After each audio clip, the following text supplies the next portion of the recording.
പരിശുദ്ധ പ്രവാചകനെ അടക്കം ചെയ്തതിന് ശേഷം ആയിഷ ബീവി റളിയല്ലാഹു അൻഹ തുടർന്ന് അവിടെ തന്നെ താമസിച്ചു.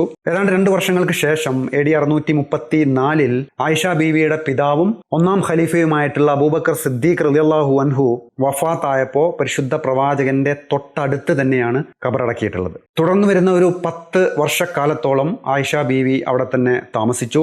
പിന്നീട് ഉമർ ബിൻ ഖത്താബ് റളിയല്ലാഹു അൻഹു മരണാസന്നനായി കിടക്കുന്ന ആ ഒരു സമയത്ത് അബൂ ലുലൂത്ത് മാജൂസി എന്ന് പറയുന്ന വ്യക്തിയുടെ കുത്തേറ്റിട്ട് മഹാനായ ഉമർ മരണാസന്നനായി കിടക്കുന്ന ആ ഒരു സമയത്ത് ഉമർ റളിയല്ലാഹു അൻഹു തൻ്റെ സ്വന്തം മകൻ അബ്ദുള്ള ഇബ്നു ഉമറിനെ ആയിഷ ബീവിയുടെ അടുത്തേക്ക് ഒരു അപേക്ഷയുമായി പറഞ്ഞയക്കുകയാണ്. അതായത് തൻ്റെ കൂട്ടാളികളുടെ കൂടെ സാഹിബൈൻ, തൻ്റെ കൂട്ടാളികളുടെ കൂടെ തന്നെ അടക്കം ചെയ്യാനുള്ള ഒരു അനുവാദം തരണം, ഒരു സ്ഥലം തരണം എന്ന് പറഞ്ഞിട്ട് അബ്ദുള്ള ഇബ്നു ഉമറിനെ ആയിഷ ബീവിയുടെ അടുത്തേക്ക് പറഞ്ഞയക്കുകയാണ്. എൻ്റെ പിതാവ് ഉമറിൻ്റെ അപേക്ഷയാണ് എന്ന് പറയണം. അമീറുൽ മുഅ്മിനീൻ അല്ലെങ്കിൽ ഖലീഫ ഉമർ എന്നൊന്നും പറയരുത്. നിന്റെ പിതാവിൻ്റെ അപേക്ഷയാണ്, പിതാവിന് വേണ്ടിയാണ് എന്ന് പറയണം. ഇനി ഏതെങ്കിലും രീതിയിൽ അവരത് എതിർക്കുകയാണെങ്കിൽ അല്ലെങ്കിൽ ഏതെങ്കിലും രീതിയിലുള്ള ഒരു എതിർപ്പ് പ്രകടിപ്പിക്കുകയാണെങ്കിൽ പിന്നീട് തർക്കിക്കാനോ മറ്റോ ഒന്നും നിൽക്കരുത്, തിരിച്ച് പോന്നേക്കണം എന്നും പറഞ്ഞിട്ട് അബ്ദുള്ള ഇബ്നു ഉമറിനെ ആയിഷ ബീവിയുടെ അടുത്തേക്ക് പറഞ്ഞയക്കുകയാണ്. പക്ഷേ ആയിഷ ബീവി ഇത് സമ്മതിച്ചു.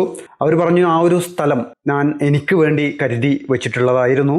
ഉമർ ബിൻ ഖത്താബിനല്ലാതെ മറ്റാർക്കും ഒരു പക്ഷേ ഞാനത് വിട്ട് കൊടുക്കില്ലായിരുന്നു എന്നും പറഞ്ഞ് അങ്ങനെ പിന്നീട് ഉമർ ബിൻ ഖത്താബിനെ അവിടെ ഖബറടക്കുകയാണ് ചെയ്യുന്നത്. അങ്ങനെ അവിടെ 3 ഖബറായി. ആദ്യം പരിശുദ്ധ പ്രവാചകന്റെ ഖബർ, തൊട്ടടുത്ത് അബൂബക്കർ സിദ്ദീഖ് റളിയല്ലാഹു അൻഹുവിന്റെ, പിന്നീട് ഉമർ ബിൻ ഖത്താബ് റളിയല്ലാഹു അൻഹുവിന്റെ 3 ഖബർ. പക്ഷേ ഉമർ റളിയല്ലാഹു അൻഹുവിനെ അടക്കം ചെയ്തതിന് ശേഷം ആയിഷ ബീവി അവിടെ ഒരു മറ കെട്ടി. കാരണം ഉമർ റളിയല്ലാഹു അൻഹു എന്ന് പറയുന്നത് ആയിഷ ബീവിയെ സംബന്ധിച്ചിടത്തോളം ഒരു അജ്നബിയാണ്.